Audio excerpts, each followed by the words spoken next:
Baik, assalamualaikum warahmatullahi wabarakatuh.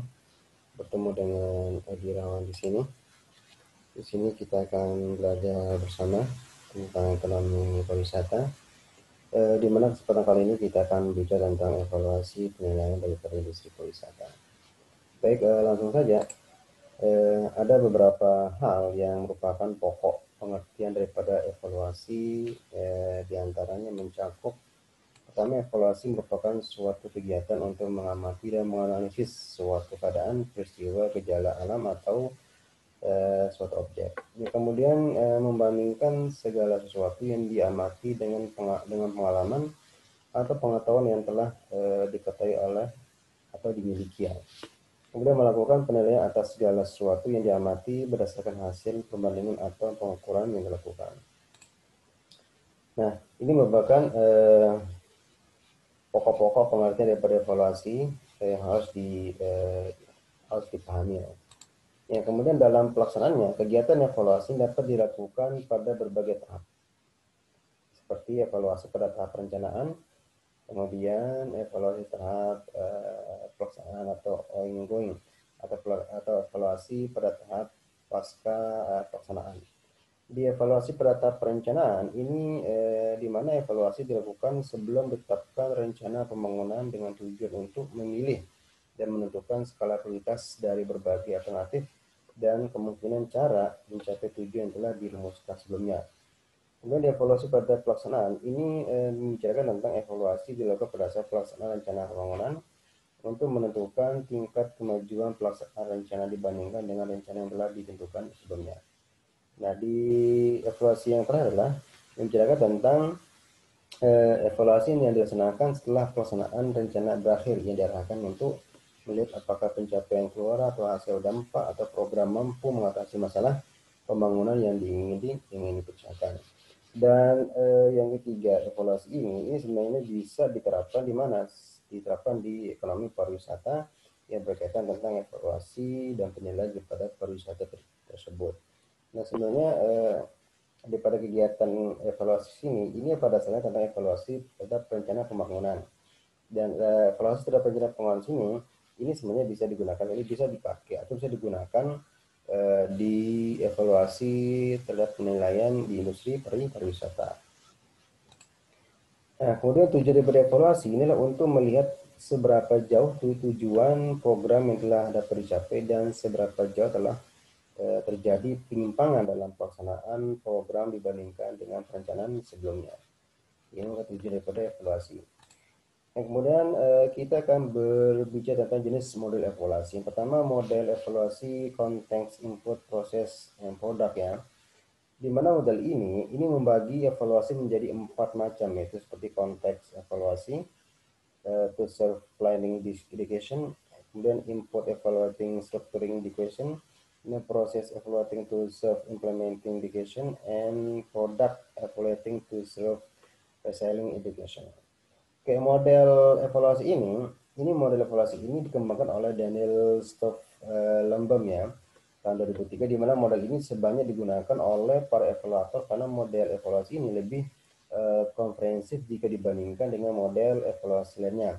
Artinya model evaluasi ini dalam perkembangannya telah disempurnakan dan digunakan oleh berbagai disiplin ilmu, terutama digunakan oleh di sektor pariwisata. Yang model ini juga bisa ampuh juga digunakan gimana bisa mengevaluasi daripada menilai daripada kegiatan daripada di sektor pariwisata. Yang kemudian model evaluasi ini merupakan kerangka komprehensif untuk melakukan evaluasi formatting dan evaluasi sumatif terhadap proyek, personal produk, organisasi maupun evaluasi sistem. Dan ini kali semua hal tersebut ini mencakup bisa dikategorikan digunakan di sektor pariwisata untuk melihat atau mengevaluasi suatu penilaian kegiatan pariwisata. Kemudian Taylor ini menyebutkan dalam Mardikanto menyebutkan bahwa evaluasi formatif adalah evaluasi yang dilaksanakan terhadap program atau kegiatan yang telah dirumuskan sebelum program atau kegiatan itu sendiri. Nah, evaluasi sumatif ini merupakan kegiatan evaluasi yang dilakukan setelah program selesai dilaksanakan. Kita mau juga program di peserta pariwisata itu banyak juga ya, khususnya di Provinsi NTB seperti program Visit Lombok Sumbawa. Dan program ini bisa dievaluasi menggunakan model konteks input proses out product dan pernah banyak digunakan oleh para peneliti sebelumnya. Kemudian model CIPP merupakan singkatan dari konteks input process and product ya. Nah, keempat model evaluasi tersebut merupakan suatu rangkaian yang utuh, tetapi dalam pelaksanaannya seorang evaluator tidak harus menggunakan keseluruhannya. Ya, bisa digunakan di salah satunya ya. Nah, hal ini menjadi unik dari model tersebut adalah pada setiap tahap evaluasi terhadap tingkat perangkat pengambilan keputusan dan operasi sebuah program. Oke. Yang kemudian dari aspek model konteks input proses ini kita melihat dari beberapa aspeknya. Kita pertama dari aspek konteks ya. Ini berisi tentang analisis kekuatan dan kelemahan objek tertentu. Dan kata lain evaluasi konteks atau context evaluation ini memberikan informasi bagi pengambilan keputusan dalam perencanaan suatu program yang akan dilaksanakan. Kemudian dari inputnya sekarang kita melihat daripada evaluasi yang dimana bertujuan untuk menyediakan informasi bagaimana menggunakan sumber daya yang tersedia, sarana dan fasilitas yang dimiliki serta alternatif strategi yang harus dipertimbangkan untuk mencapai suatu program. Berarti di input ini dibicarakan tentang strategi apa aja yang harus kita gunakan dan ada juga strategi alternatif apa saja yang dipertimbangkan untuk mencapai suatu program. Kemudian evaluasi proses ini membicarakan tentang untuk melihat apakah pelaksanaan program sudah sesuai dengan strategi yang telah dilaksanakan. Kemudian di fase produk ini bicara tentang evaluasi. Ini merupakan evaluasi mengukur keberhasilan pencapaian tujuan.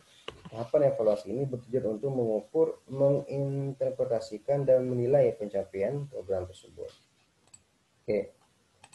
Yang kemudian evaluasi model UCLA yang kedua ya, di mana model ini mendefinisikan sebagai satu proses yang meyakinkan keputusan, artinya memilih informasi yang tepat, mengumpulkan dan menganalisis informasi sehingga dapat melaporkan ringkasan data yang berguna bagi pembuat keputusan dan memilih beberapa alternatif. Kemudian model continuous evaluating, yang dimana model ini dikembangkan oleh Steck. Model ini menekankan pada adanya pelaksanaan dua hal pokok, yaitu deskripsi dan pertimbangan. Nah, serta membedakan adanya 3 tahap dalam evaluasi program, yaitu anteseden, transaksi, dan keluaran. Dan dan model yang keempat ya, model formatting summative evaluation, di mana sini model ini menunjukkan adanya tahapan dan lingkup objek yang dievaluasi, yaitu pada evaluasi yang dilakukan pada waktu program masih berjalan. Artinya ini disebut sebagai evaluasi formatif, dan ketika program sudah selesai itu disebut sebagai evaluasi sumatif. Kemudian model goal free evaluation. Ini model ini dikembangkan oleh Michael Serafin ya, dalam melaksanakan evaluasi program. Evaluator tidak perlu memperhatikan apa yang menjadi tujuan program.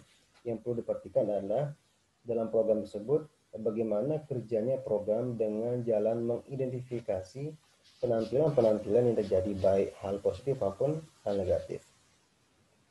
Kemudian yang berikutnya atau yang terakhir adalah goal oriented evaluation model. Ini merupakanlah model yang muncul paling awal yang menjadi objek pengamatan. Pada model ini adalah tujuan dari program yang sudah ditetapkan jauh sebelum program dimulai. Artinya evaluasi yang dilakukan secara bersambungan ini terus-menerus mencek seberapa jauh tujuan tersebut sudah terlaksana atau di dalam proses pelaksanaan program tersebut. Dan model ini dikembangkan oleh namanya Taylor. Baik, itu penjelasan dari saya di pertemuan kali ini, semoga bisa dipahami.